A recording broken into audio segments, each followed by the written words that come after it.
गांव में शारदा नाम की बूढ़ी औरत अपने बेटा और बहू के साथ रहा करती थी। बेटा रमेश खेत में काम करने जाया करता था। शारदा रोज मंदिर जाती थी। एक दिन उसे उसकी सहेली सावित्री मिलती है।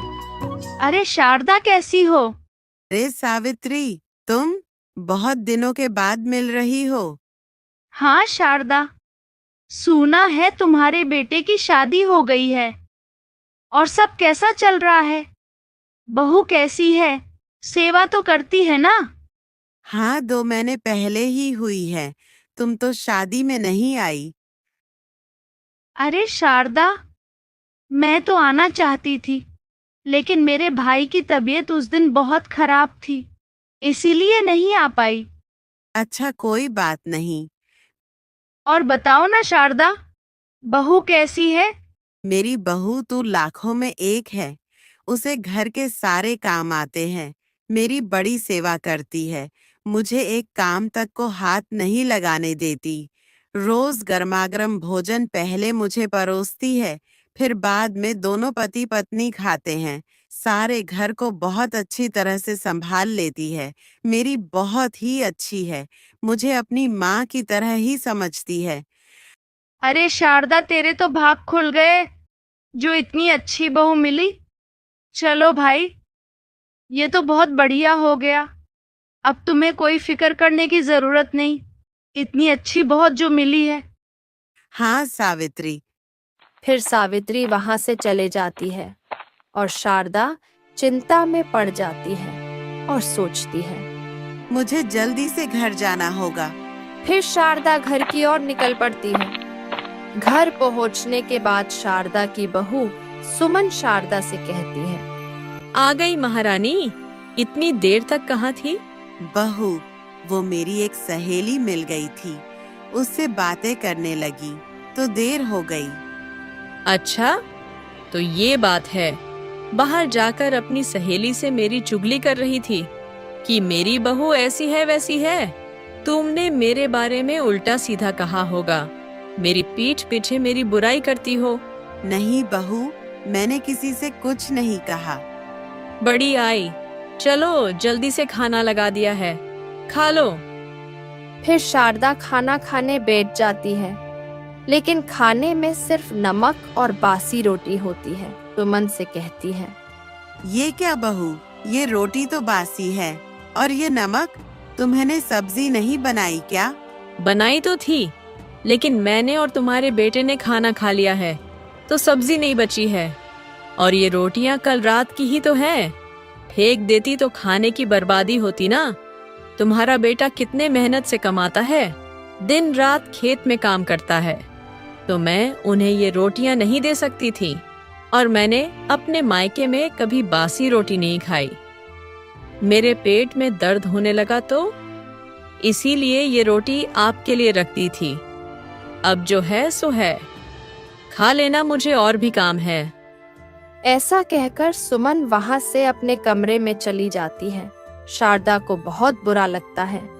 शारदा को वो सूखी रोटियां नहीं खाई जाती। वह खाना रख देती है। फिर कुछ देर में शारदा का बेटा रमेश आता है। माँ, तुमने खाना खा लिया? आज तो सुमन में बहुत ही स्वादिष्ट खाना बनाया था। तुम्हारी मनपसंद सब्जी बनाई थी। हाँ बेटे, सच में खाना बहुत ही स्वादिष्ट था। मेरा तो पेट ही भर गया। सच में सुमन के हाथों में जादू है। तुम तो बहुत किस्मत वाली हो माँ, जो तुम्हें ऐसी बहू मिली है। ऐसा कहकर शारदा की आंखों में पानी आ जाता है। वो सोचती है, जो बेटा बहू के मोह में अंधा हो चुका है, उसे कुछ भी कहने का क्या फायदा।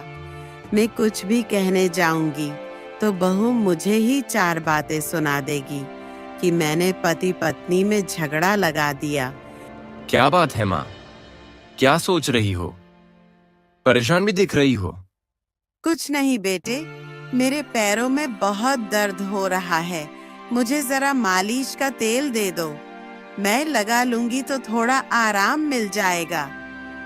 ये क्या माँ, सामने ही तो रखा है। तुम इतना भी नहीं कर सकती। मैं अभी अभी काम पर से आया हूँ। बहुत थका हुआ हूँ, मैं सोने जा रहा हूँ। इतना कहकर रमेश वहां से चला जाता है। शारदा को बहुत बुरा लगता है। वो अपने पति को याद करते हुए कहती है, काश आप मुझे छोड़कर नहीं गए होते। आप क्यों चले गए? अगर जाना ही था तो मुझे भी अपने साथ लेकर जाते, तो आज मेरा ये हाल ना होता। देख रहे हो अपने बेटे को, जो अपने पत्नी के प्यार में इतना अंधा हो चुका है कि उसे अपने माँ की तकलीफ नहीं दिखती।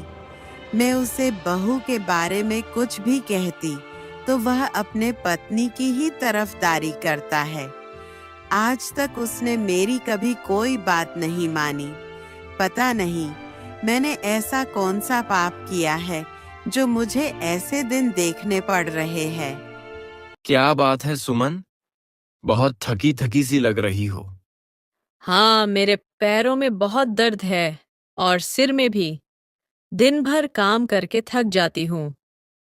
आपका ख्याल रखना, माँ जी के खाने पीने का ख्याल रखना और उनकी दवाइयों का भी ख्याल रखना, और घर का काम। दिन भर मुझे बहुत सारे काम होते हैं।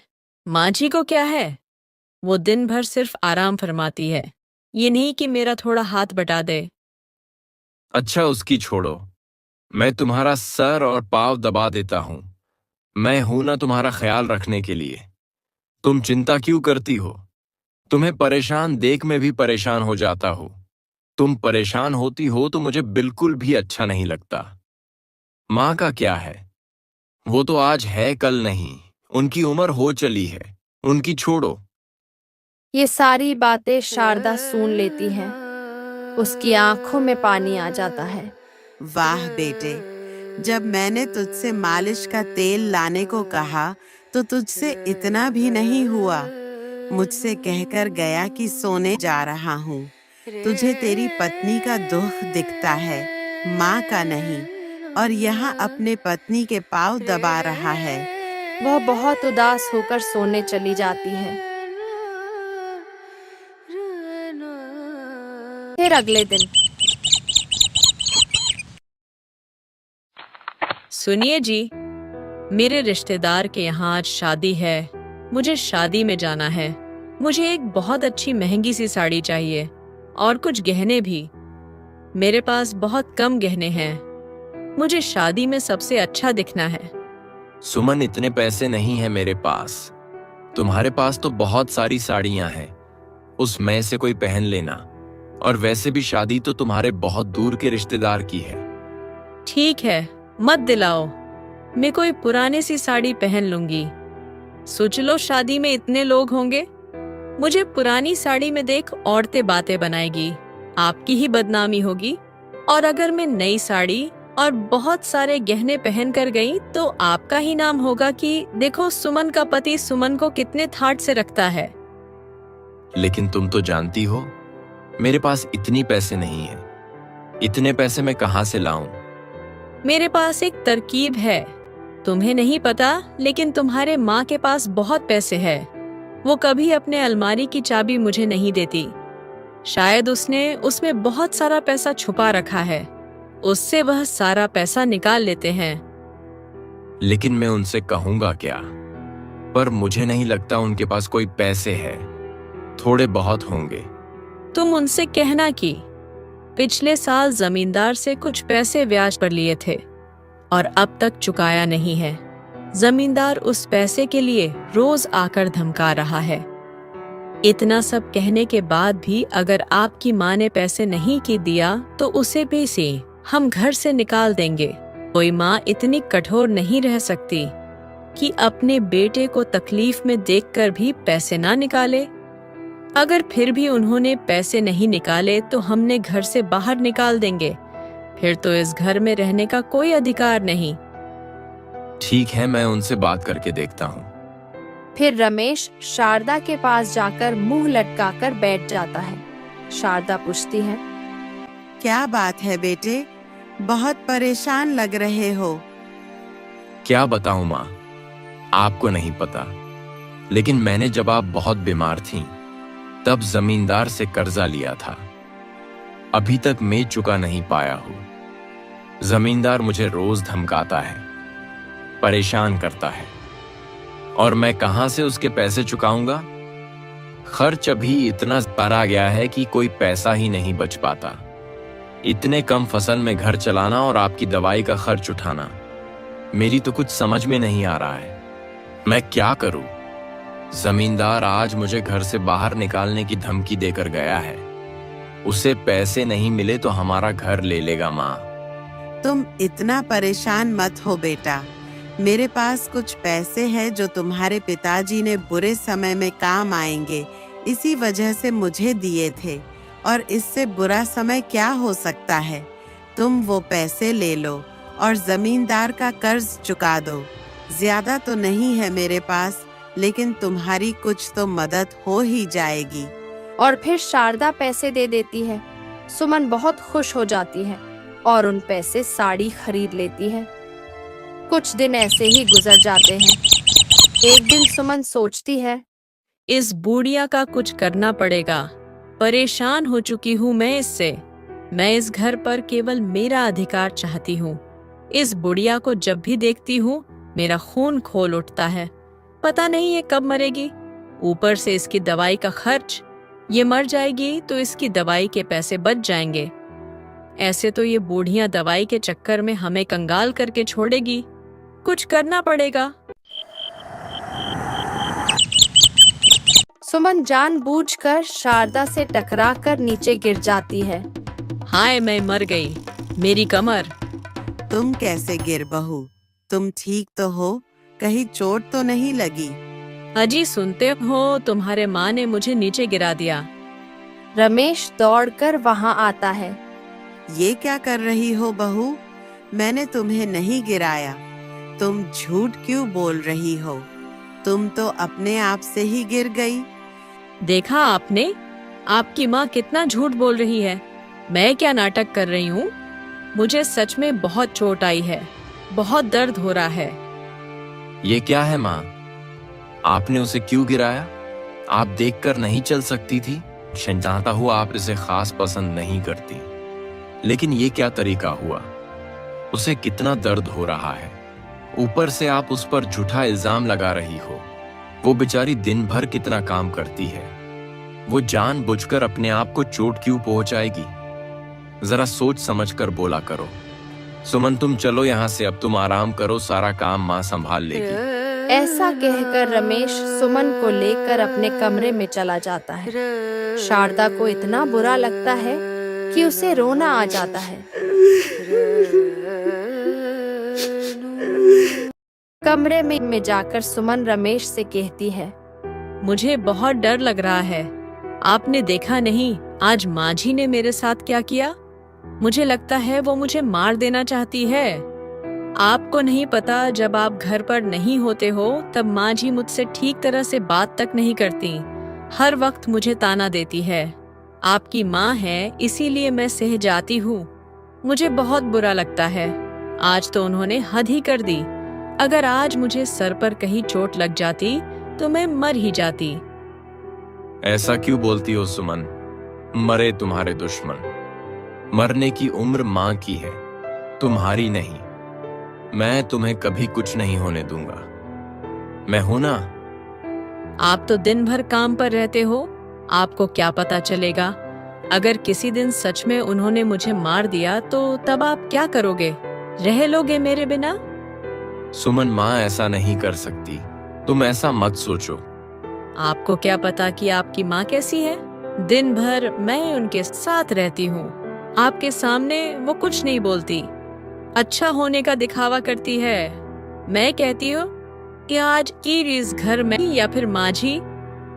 सुमन, मैं उन्हें इस उम्र में कहाँ भेजूं? मैं भी रोज की कीट कीट से परेशान हो चुका हूँ।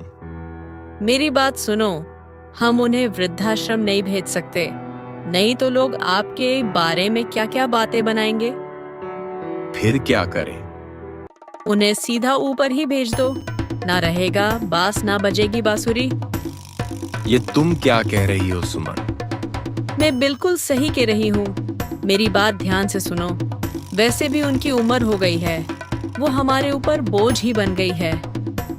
देखते नहीं उनकी दवा के चक्कर में हमारे कितने पैसे खर्च हो जाते हैं।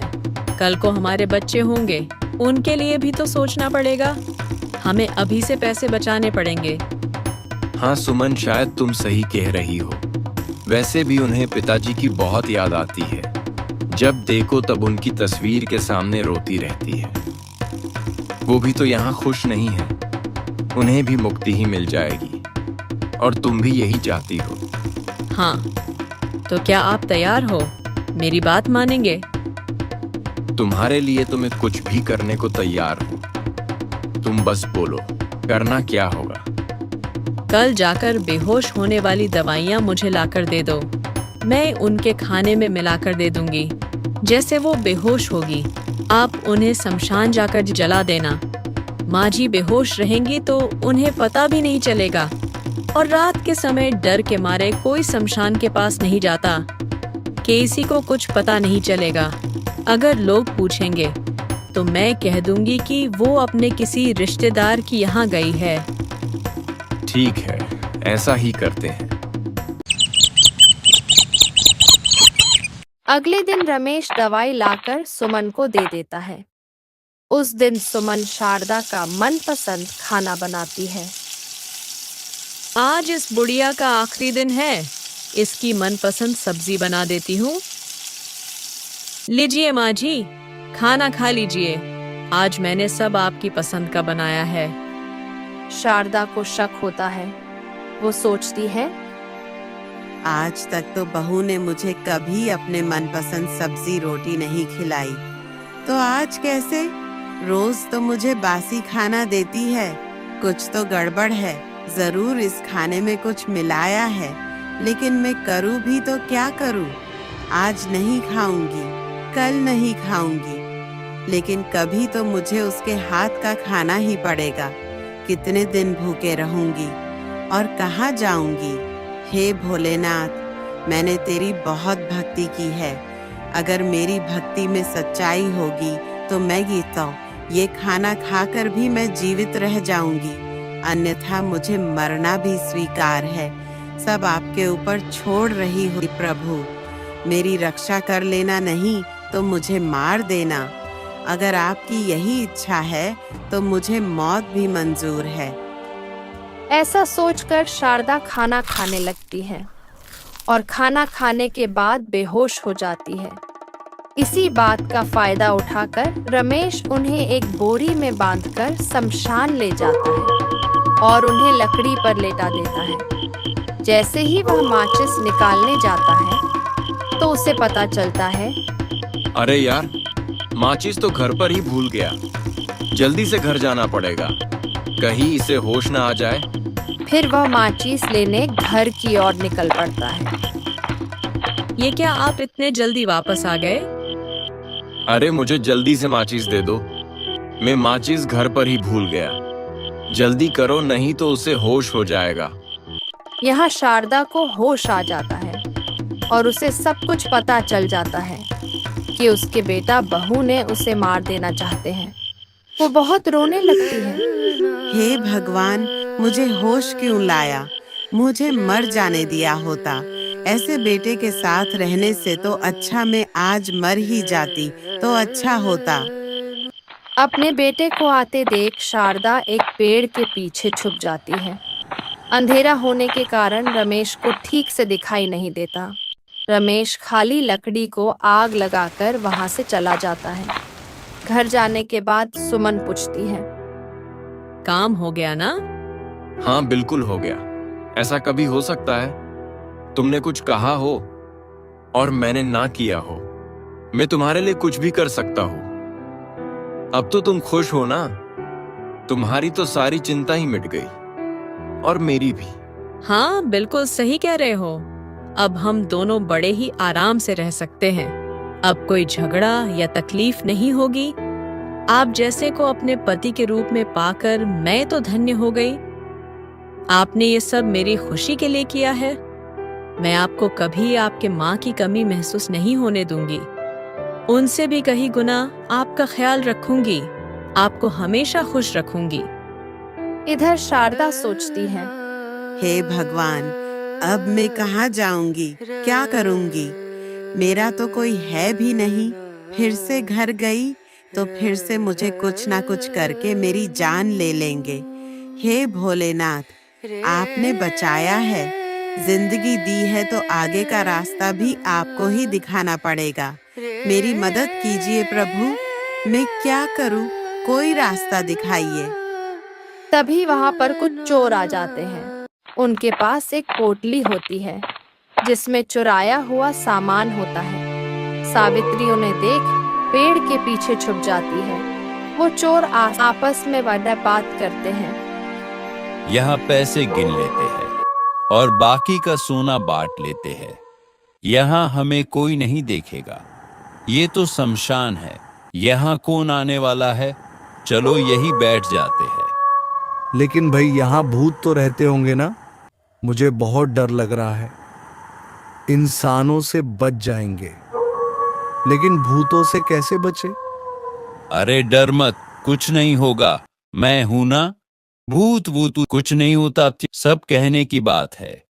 आज तक तूने कभी भूत को देखा क्या? नहीं ना? तो क्यों डर रहा है? चुपचाप बैठ यहाँ। हे भोलेनाथ, आपका बहुत बहुत शुक्रिया। आपने मुझे रास्ता दिखा दिया। अगर ये सारा धन मुझे मिल जाए तो मेरे बेटा बहू मुझे फिर से मारने की कोशिश नहीं करेंगे। इस धन की लालच में वो मेरी सेवा करेंगे, मुझे कभी मारने की सोचेंगे भी नहीं। शारदा उन चोरों को डराने के लिए पेड़ के पीछे से डरावनी आवाज निकालती है। आवाज सुनकर वो चोर बहुत डर जाते हैं और वहां से भागने लगते हैं। तभी एक चोर बोलता है, अरे हमारा सामान तो हम वहीं छोड़ा है, चलो सामान तो लेकर आते हैं। अरे सामान की छोड़, अपने जान की सोच। वैसे सामान तो हम और चुरा लेंगे, लेकिन जान चली गई तो क्या करेंगे? तू भूल गया हम शमशान में है, यहाँ तो भूत रहते होंगे। तभी पेड़ के पीछे से शारदा बाहर निकलती है। चोर उसे अंधेरे में देखकर और भी डर जाते हैं। तू सच कह रहा है भाई, ये तो चुड़ैल है, भागो यहाँ से, नहीं तो ये चुड़ैल हमें मार डालेगी। दोनों चोर वहां से भाग जाते हैं और फिर पैसे की पोटली शारदा ले लेती है और सोचती है, मुझे आज रात यही रुकना पड़ेगा। आज की रात मेरे लिए शमशान से सुरक्षित जगह और कोई नहीं है। अगर मैं अभी यहाँ से गई तो शायद वो चोर मुझे रास्ते में कहीं मिल जाए और ये पोटली मुझसे वापस ले ले। मुझे यही रुकना पड़ेगा। वो चोर डर के मारे अब यहाँ नहीं आएंगे। मैं कल सुबह होते ही घर चली जाऊंगी। फिर अगली सुबह शारदा अपने घर की ओर निकल पड़ती है और दरवाजा खटखटाती है। इतनी सुबह सुबह को आ गया, रुको मैं देखता हूँ। जैसे ही रमेश दरवाजा खोलता है, उसके पैरों तले जमीन खिसक जाती है। उसके मुंह से आवाज तक निकल नहीं पाती। माँ, यहाँ कैसे? ये कैसे हो सकता है? क्यों रे नालायक, क्या हुआ? अब तेरे बोलती क्यों बंद हो गई? तुझे थोड़ी भी शर्म नहीं आई? जो तो अपने माँ को जिंदा जलाने चला था। तेरे जैसी संतान होने से अच्छा था भगवान मुझे बांझ ही रखता। मुझे माफ कर दीजिए माँ। मैंने सुमन के कहने पर किया था। मेरा तुझे मारने का कोई इरादा नहीं था। तभी सुमन वहां पर आ जाती है। शारदा की पोटली से कुछ सोने के सिक्के नीचे गिर जाते हैं। सुमन ये सब देख लेती है, सोचती है, बूढ़िया बच कैसे गई और उसके पास सोने के सिक्के कहाँ से आए? मुझे लगता है पोटली में और भी सोने के सिक्के होंगे, पता नहीं कहाँ से लेकर आई है। मुझे इस सोने के सिक्कों का पता लगाना पड़ेगा। मेरे पास इसके अलावा कोई रास्ता नहीं है। मुझे माफी मांगनी ही पड़ेगी। थोड़ा सा नाटक कर लेती हूँ माझी में, आप ये पैर पड़ती हूँ, मुझे माफ कर दीजिए। मुझसे बहुत बड़ी भूल हो गई। मैंने गुस्से में आकर बहुत बड़ा गलत कदम उठा लिया। मुझसे अपराध नहीं पाप हुआ है। मुझे माफ कर दीजिए माँ जी। मुझे पता है मेरी गलती माफी लायक नहीं है। आपके जाने के बाद मुझे अपने गलती का एहसास हुआ। हम दोनों रात भर नहीं सो पाए। हमें अपने किए पर बहुत पछतावा है। आपको पता नहीं, आपको जिंदा देखा हम दोनों को बहुत बड़ी खुशी हुई है, क्योंकि हम दोनों बहुत पछता रहे थे आपको खोकर। हमारी मति मारी गई थी जो हमने आपके साथ ऐसा किया। हम अपनी पाप का प्रायश्चित करना चाहते हैं। माँ जी, हमें एक मौका दीजिए, हमें माफ कर दीजिए। शारदा बिना कुछ बोले अंदर चली जाती है। फिर सुमन रमेश से कहती है, ये बच कैसे गई? आपने ऐसे कैसे जलाया था? ये कैसे घर आ गई? मैं भी इसी सोच में हूँ सुमन, कि ये कैसे हो गया। कहीं माँ ने गांव में किसी को बता दिया तो हमारा क्या होगा? मेरी बात सुनो, माँ जी कुछ नहीं बताएगी। मैंने माफी मांगने का नाटक ही ऐसा किया है। और आपने देखा, जब वह वापस आई तो उनके पास एक पोटली थी, और उस पोटली में से सोने के सिक्के भी गिर गए थे। क्या बात कर रही हो सुमन? पोटली तो थी उनके पास, लेकिन सोने के सिक्के? ये कैसे हो सकता है? उनके पास कहाँ से आए? इसका मतलब पोटली में और भी धन होगा। वही तो मैं कह रही हूँ। हम माझी से वो पोटली निकलवानी होगी। हमने जो उनके साथ किया उसे देखकर तो वो हमें कुछ नहीं देने वाली। उसके लिए हमें उनसे बहुत अच्छा व्यवहार करना पड़ेगा, उनकी बहुत सेवा करनी पड़ेगी, ताकि वह पिछली बातें भूल जाए और उस पोटली का राज बता दे कि वह पोटली कहाँ से आई है, किसने दी है। तुम ठीक कहती हो सुमन। तुम माँ का बहुत अच्छे से ख्याल रखना, उन्हें किसी बात की कोई कमी मत रखना। अच्छा अच्छा खाना बना कर देना, उनकी बहुत सेवा करना। ये काम तुम्हें ही करना पड़ेगा। मैं समझ गई मुझे क्या करना है। फिर क्या था? अगले दिन से ही शारदा की सेवा शुरू। माँ जी, मैंने गर्मा गर्म खाना लगा दिया है, आप खा लो। आपका मन पसंद खाना बनाया है। आज से रोज आप जो कहेंगे घर में वही बनेगा। उस दिन की तरह इसमें कहीं जहर तो नहीं मिला दिया? तुम्हारा क्या भरोसा। अरे नहीं नहीं माँ जी, उस दिन के लिए तो मैं बहुत शर्मिंदा हूँ। लगता है आपने मुझे अभी तक माफ नहीं किया। मुझ पर भरोसा कीजिए माँ जी, मैंने कुछ नहीं मिलाया है। मुझे तुझ पर बिल्कुल भी भरोसा नहीं है। पहले तू खा, फिर मैं खाऊंगी। और हाँ, मेरी थाली में से खा। ठीक है माँ जी, जैसा आप कहो, मैं खा लेती हूँ। फिर सुमन थाली में से एक दो निवाले खा लेती है और बोलती है, अब तो खाना खा लीजिए माँ जी। अब तो मैंने खाकर दिखा दिया कि इसमें कुछ नहीं है। अब तो मुझ पर भरोसा कीजिए। हाँ हाँ, ठीक है। शारदा खाना खाने लगती है। फिर शाम को रमेश घर आता है और शारदा से कहता है, कैसे हो माँ? आराम कर रही हो? तुम्हारी तबीयत तो ठीक है ना? तुम्हारे घुटनों में दर्द तो नहीं है ना? आप कहो तो मैं मालिश कर दूं? अरे नहीं बेटे, भोलेनाथ की कृपा से मैं एकदम स्वस्थ हूँ। कोई जरूरत नहीं, तू जा खाना खा ले। सुमन, क्या तुमने माँ को खाना दिया? हाँ, माँ ने कब का खाना खा लिया है, आप खा लीजिए। ठीक है। और एक बात सुमन, माँ को हमेशा सबसे पहले खाना देना। उनको दवाई भी खानी होती है। मेरी माँ को किसी भी बात की तकलीफ ना हो।